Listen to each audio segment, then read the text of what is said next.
The friendship and alliance between Carter and the Kings endured, but was tested after the assassination of MLK. Martin Luther King Sr., whose tenor voice was similar to that of his deceased son, managed to soothe the rowdy Democrats gathered at Madison Square Garden, who had just nominated his fellow Georgian friend for the presidential candidacy. As the esteemed black pastor spoke, the nominees smiled in agreement. "Undoubtedly the Lord has sent Jimmy Carter to lead America back to her rightful place," he proclaimed. "I stand with him, and I know you do too. It is imperative that we come together as a united front now." Afterwards, Carter exchanged a meaningful glance with Coretta Scott King, the widow of the prominent figure in the civil rights movement, while their children watched and they clasped hands. The closure of the 1976 convention signified the Kings' ability to maintain their influence despite the passing of Martin Luther King Jr. 8 years prior. This event also highlighted their practicality. For Carter, it symbolized the transformation of a white politician from the old Confederacy. As a state senator and local official, he had previously avoided taking polarizing stances during the civil rights era. Throughout his time in Atlanta, he never had the opportunity to meet the movement's leader. Jonathan Alter, a biographer, stated that while Carter himself did not exhibit racist behavior, he also did not take an active role in anti-racist efforts. Meanwhile, Martin Luther King Jr. was actively engaged in the fight against racism and was in close proximity to Carter during this time. Carter's affiliation with the King family persisted throughout his ascent as a governor, president, and worldwide humanitarian, during which he made significant strides in promoting human rights and racial equality. According to Reverend Bernice King, leader of the King Center her mother established, the late president was a genuine advocate for the black community, driven by pure intentions, a trait that only a handful of presidents have possessed. At present, Jimmy Carter is 98 years old and is presently under hospice care in Plains, Georgia. On the other hand, Martin Luther King Jr., who was assassinated at the young age of 39 in 1968, would have been 94 years old if he were alive today. Undoubtedly, if Martin Luther King Jr. had lived longer, he would have continued to build upon his legacy by challenging Western militarism and capitalism, in addition to his civil rights victories for black Americans. It is impossible to predict what kind of relationship King might have developed with Carter had he lived to see the Georgia Democrat reach high office.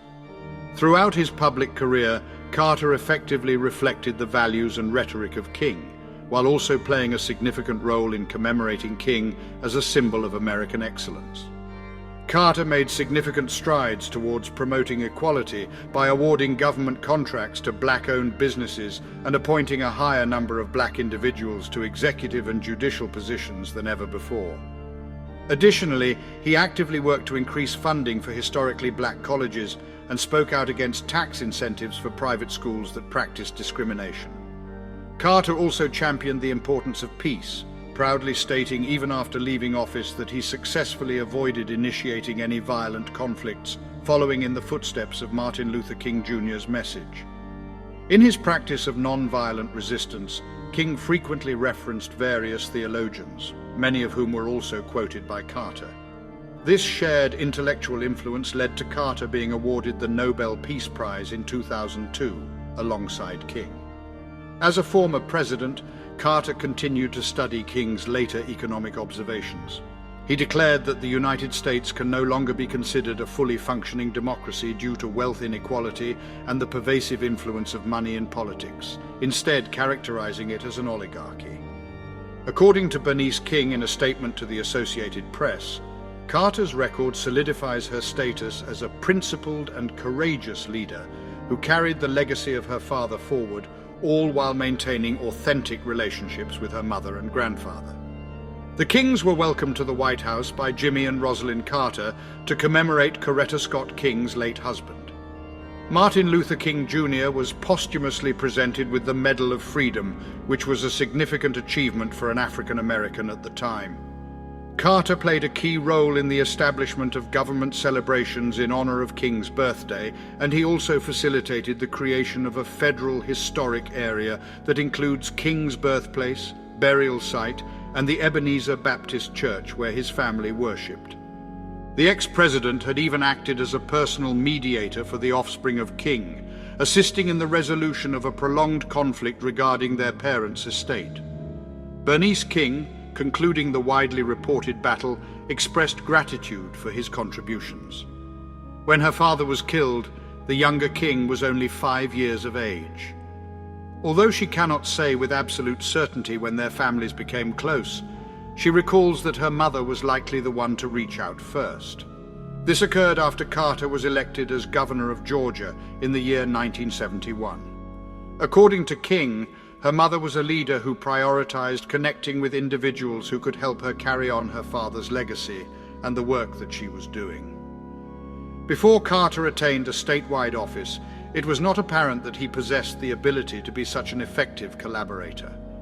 While Martin Luther King Jr. was working alongside President Lyndon Johnson on the Civil Rights Act and Voting Rights Act during the height of the Civil Rights Movement, Jimmy Carter served as a state senator for only one term.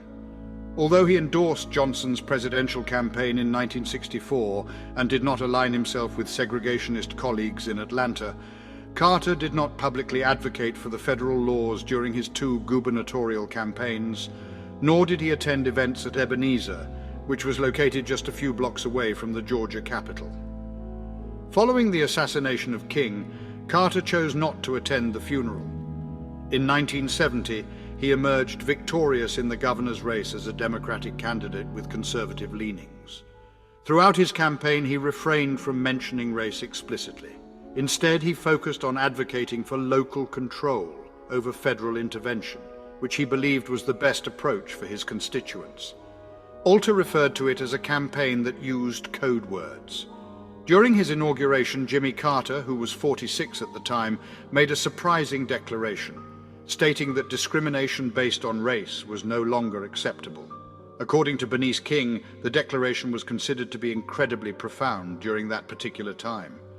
In just a matter of years, Carter found herself standing with the King family inside the Georgia Capitol as Coretta revealed a portrait of King, all while members of the Ku Klux Klan protested outside.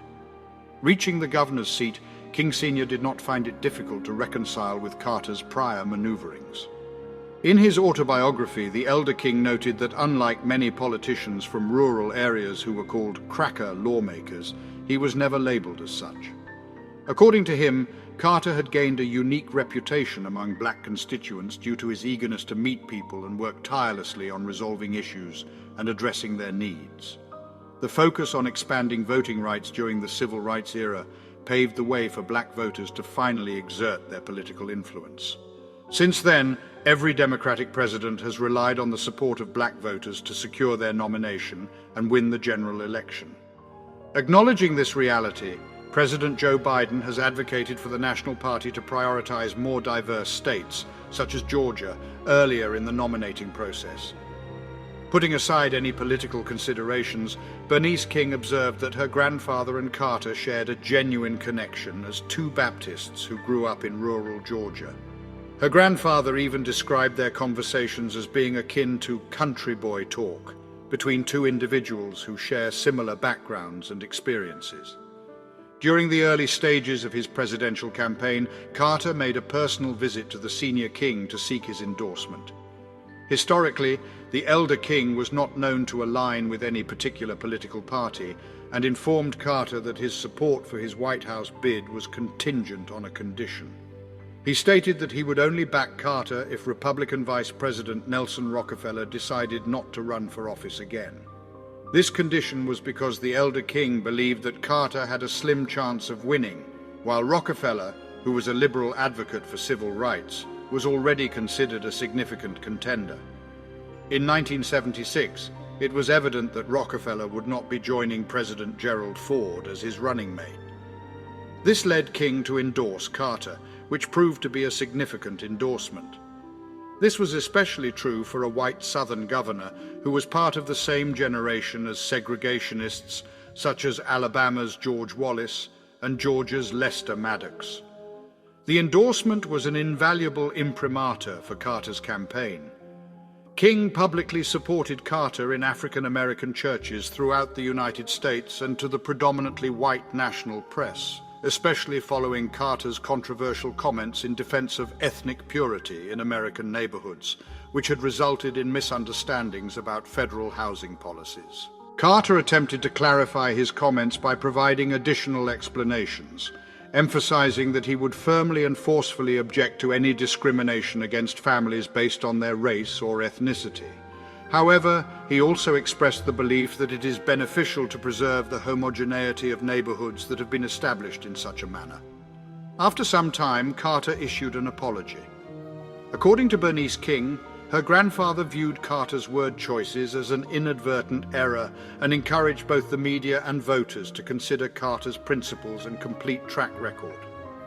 In the beginning portion of his lengthy existence, Carter was required to navigate through a society and culture that demanded white individuals to hold contempt for and view black people in an inferior light, according to Bernice King. Reflecting on his entire life, she believes that he was able to handle this challenge with great skill. During his journey, Carter discovered a valuable lesson that the King siblings and cousins had long known: the true power of their grandfather's resounding voice. According to Bernice King, Granddaddy commanded attention whenever he spoke. To support our channel's growth and ensure broader awareness, kindly hit the like and subscribe buttons. This will help us reach more individuals and disseminate valuable information. Thank you in advance.